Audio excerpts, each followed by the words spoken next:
azale nandoda. Engaba ekhulelwa uMaria, lithi iBhayibheli kwafika ixesha loba makazale, wazala umntwana wambiza igama loba nguYesu. uYesu yeza enegama elithi uzosindisa aphile abantu ezonweni zabo.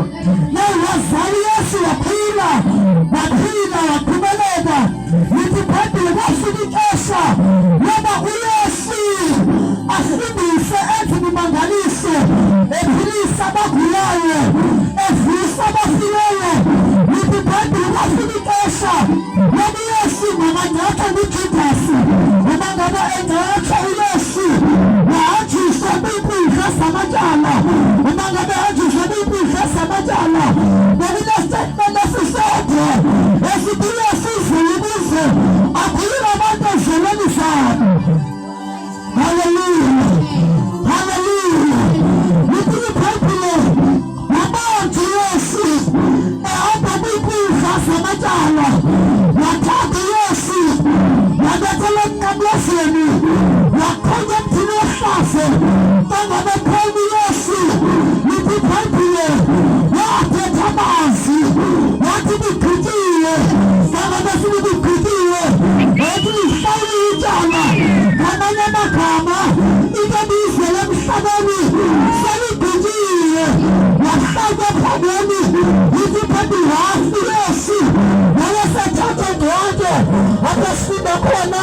Lithi iBhayibheli abafela bonke abaphilayo ukuze abaphilayo bangabi saziphilela. Wabafela bonke abaphilayo ngexesha asemthini wehlazo, wayesefela abaphilayo ngexesha. Lithi iBhayibheli wahlawulwa ephangeni lakhe, wayesefela abaphilayo ngexesha. uYesu alina umhlana wakhe, wayesefela abaphilayo ukuze abaphilayo bangaseziphileli kodwa baphilele yena. Njengoba bazeleshana zethu ukhona wafa esifa ngenxa yakho, esifa endaweni yakho. Gama lakhe nguYesu. Uthi abafela bonke bona abaphilayo ukuze abaphila, ndiyathanda uthi bangabi saziphilela kodwa baphilele yena owafa endaweni yabo.